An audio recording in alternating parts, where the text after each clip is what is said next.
대화를 통한 논술 공부 가능하다는 거 이제 많은 부모님들이 알고 계실 텐데요. 지난 시간 아이들과의 효과적 대화를 위해서 실시한 성격 테스트 이후 아이들과의 대화가 한결 편해지셨나요? 오늘도 큐티를 통한 효과적인 공부 방법에 대해 강승모 목사님과 함께 이야기 나누어 보겠습니다. 목사님, 오늘도 나와주셔서 감사해요. 네, 안녕하세요. 네, 아이들과 효과적으로 대화하기 위해 어떠한 질문을 먼저 시작하는 게 좋을지요? 네, 그러니까 우리가 성격에 따라서 부모님들이 자녀에게 대하는 태도가 여러 가지 각도가 있다고 얘기했잖아요. 네. 그러니까 이제 오늘 학교 갔다 왔니? 이렇게 배우는 것보다, 얘기하는 것보다도 오늘 학교에서 무슨 일이 있었니? 이렇게 질문하는 것이 상대방이 대답을 할 수 있는 상태라고 생각을 해요. 그래서 배운 것 중에서 뭐가 재밌었냐? 뭐가 기억나느냐? 이런 질문을 했을 때 그거에 대한 답을 하게 될 텐데요. 그때 이 아이가 역시 단어로만 대답하는 게 아니라 그렇죠. 그냥 그 내용을 충분하게 얘기할 수 있도록 어머니가 그거를 유도를 해 주셔야 된다는 거죠. 네, 그래서 그냥 뭐 재밌어, 없어 이렇게 대답하는 게 아니라 무엇 때문에 재밌었는지, 어떤 부분이 재밌었는지, 또 어떤 부분이 안 좋았는지 이런 것들을 자세하게 질문하는 것이 굉장히 중요합니다. 네. 그러면서 동시에 아이들이 학교에서 얼마나 수업에 집중했나 확인할 수도 있는 좋은 방법이 되겠네요. 그렇죠. 그래서 이제 그 대화 속에서 얘가 재미있는 과목이 있을 것이고 재미가 없는 과목이 있을 거예요. 그렇죠. 네, 거기에서 이제 부모님은 얘가 앞으로 뭐에 대한 관심을 많이 가지고 있을지 그런 것들을 이제 체크를 하게 되는 거죠. 네. 네. 이렇듯 대화는 아이들의 흥미와 관심 분야까지도 우리가 연결할 수 있다는 거 꼭 기억해 주시길 바래요. 네. 그렇다면 이렇게 대화를 통해서 아이들의 흥미와 또 관심 분야를 알게 됐을 때 부모님께서 그 아이의 관심 분야를 어떻게 발전시켜 주실 수 있는지 그것도 한번 알아보면 굉장히 좋겠네요. 네, 그렇죠. 그러니까 그러니까 초등학교 4학년까지는 잘 모릅니다. 그러나 이제 4학년이 이제 지나고 나서부터 자기 취향이 분명하게 이제 나타나죠. 네. 그래서 어떤 게 좋아하는지, 어떤 걸 싫어하는지 이런 부분들이 부모님들이 관찰할 필요가 있어요. 네.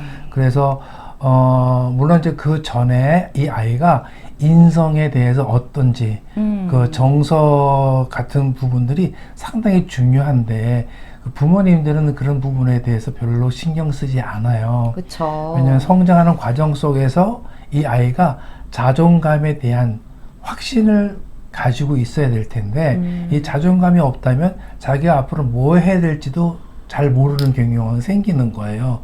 그래서 부모님들이 이런 부분들을 코치를 해가지고 스스로 자기가 뭘 해야 되는지에 대해서 이렇게 관찰을 할 필요가 있겠죠. 그래서 부모님들이 보통 그냥 학원 보내고 가외하니까 나머지 선생님이 알아서 하겠지.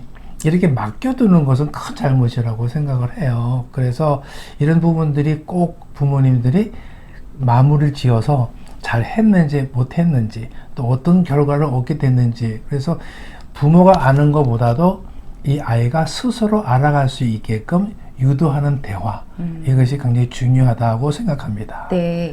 그래서 비단 공부뿐만이 아니고 부모님께서는 이렇게 대화를 통해서 아이가 어떻게 잘 자라고 있는지, 특별히 인성이 어떻게 잘 키워져 가고 있는지를 같이 확인해 주시면 정말 아이가 올바르게 클 수 있는 가장 좋은 길인 것 같습니다. 네. 그래서 아이들이 자기가 좋아하는 취향을 부모님들이 이제 지원을 했을 때 그 취향을 바탕으로 해서 다른 것에 대해서도 관심을 가질 수 있게끔 유도를 하시라는 거예요. 그렇죠. 네, 그래서 이야기할 때 그 이야기를 하는 걸 보면 지금 영상에 보시다시피 우리가 큐티 하는 아이들이 공부를 잘한다고 얘기했는데 이 영상에 보다시피 이 아이는 무조건 하게 되면 끊어읽기부터 합니다. 아, 끊어읽기요? 네, 끊어읽기, 그 다음에 문단 나누기, 그 다음에 이것을 발표하는 과정이에요. 서준이 먼저 뛰어가는 게 나오는데 뛰어가서 과거 시험장에 갔는데 이미 과거 시험이 끝나가고 있을 무렵이어서 서준이 자기가 800리를 뛰어왔다면서 간척하는데 결국 못 들어가서 낙방한 걸로 처리가 되고 그래서 집에 돌아가서 이 사실을 알렸는데 그래서 허준의 아내가 암담해지고 허준의 어머니가 쓰러졌대요. 근데 유도지가 네이버 과거 시험에 합격했다고 해서 그 유도지의 어머니가 그래서 이거를 아이들이 큰 처음에는 잔치를 굉장히 해야겠다고 힘들어 했지만 그래서 이제 자연스럽게 그거를 근데 하게 계속 말이 됐고요. 없어요.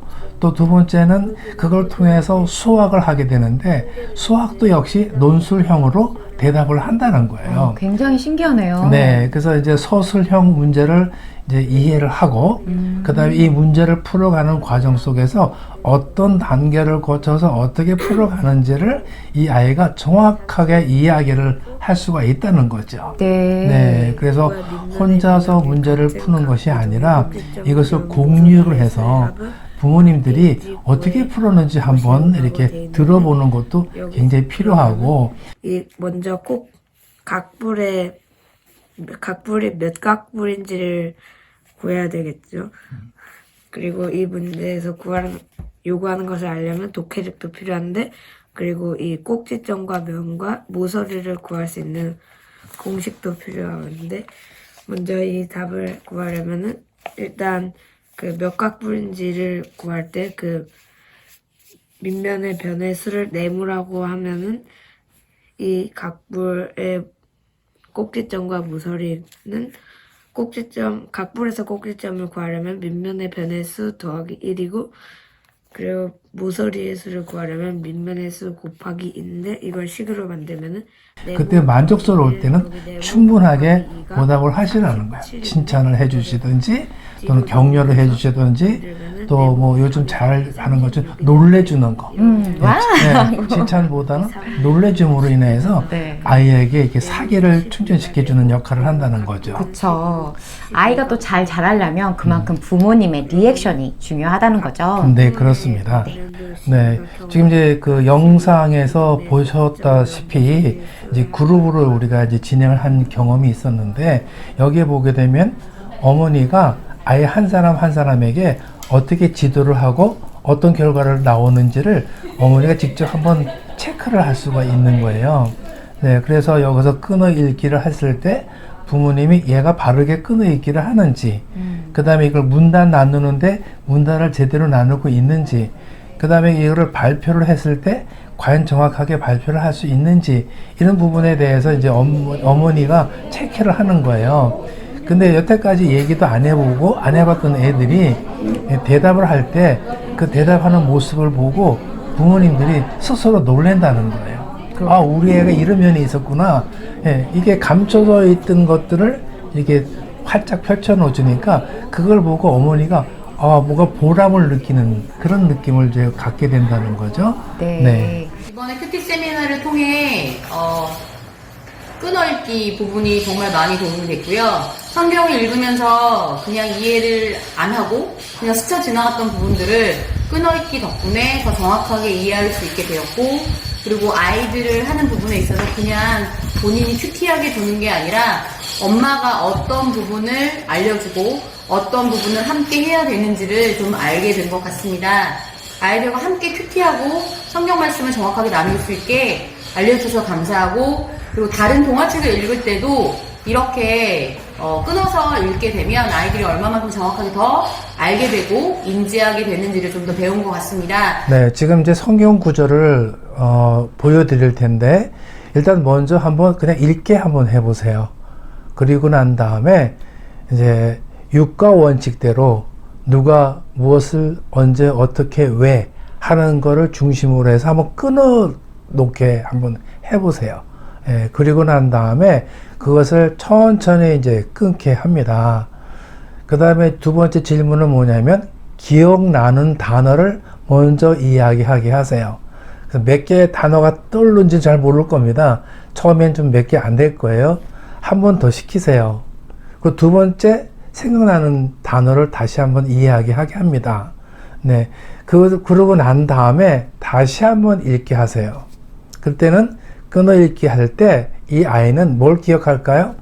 중요한 포인트를 기억하게 합니다. 읽으면서. 그러면 나중에 이야기를 한번 해보라 하게 되면 아마 처음에 이야기하는 것보다 훨씬 정리를 잘해서 이야기를 하게 될 겁니다. 이 방법은요, 우리가 국어 문제를 풀었을 때 박스 안에 원문이 들어가 있습니다. 그리고 밑에 질문을 하잖아요. 그 질문할 때 바로 답을 쓰는 게 아니라 질문을 읽고 다시 옵니다. 박스 안으로. 왜 그럴까요? 기억을 못하기 때문에. 그러나 이게 완전하게 알고 있는 아이는 문제만 풀어도 완전히 하나씩 다 풀어나간다는 거죠. 이것이 영상으로 또 하나 보여드립니다. 이 아이가 안 했을 때와 했을 때의 차이점을 아마 이야기를 하게 될 겁니다. 글을 읽을 때 끊을게 한 다음에 문단을 나누고 중요한 내용에다 밑줄을 치면은 원래 안 치고 끊을기를 안 했을 때는 문제를 풀 때 약간 다시 글을 보고 할 때도 있는데 그냥 문제를 술술 풀어 나갈 수 있고 안 멈추고 할 수 있어서 더 빨리 할 수 있고 정확한 것 같아요. 네, 확실히 말씀을 듣고 나니까 끊어읽기의 중요성이 얼마나 중요한지 다시금 깨닫게 되는 것 같아요. 네. 그래서 부모님들도 그냥 책을 읽히셨을 때와 끊어읽기 한 후에 책을 읽히셨을 때 아이의 이해도가 얼마큼 상승했는지 확실히 보게 되실 것 같습니다. 네. 그래서 학원을 보낼 필요도 없고 이 아이가 그냥 앉아서 재미있게 대화하면서 하게 되면 우리는 지금 요령을 배우는 거지 그걸 외우는 게 아니잖아요. 그러니까 요령을 잘 터득하게 되면 어떤 본문을 오더라도 똑같이 할 수 있기 때문에 국어 공부는 최소한 그 정도로 이해도가 높아질 수가 있기 때문에 오래 공부를 하지 않아도 된다는 점. 네. 예. 이렇듯 대화와 공부가 별개라고 생각하지 마시고 대화를 통해서도 아이가 충분히 공부할 수 있다는 거 계속해서 강조해서 말씀드리고 있는데 우리 부모님께서 집에서 아이들과의 단 10분이라도 같이 놀아주시거나 대화를 할 때 이런 식으로 오늘 저희가 함께 연구해봤던 끊어읽기 방법을 최대한 충분히 활용해 주신다면 아이들이 보다 효과적으로 공부하는데 재미있게 또 할 수 있을 것 같습니다. 저희 다음 시간에도 또 다른 재미있는 방법과 효과적인 공부 방법을 목사님과 함께 이야기 나눠보도록 하겠습니다. 시청해주신 여러분 감사합니다. 네, 안녕히 계십시오.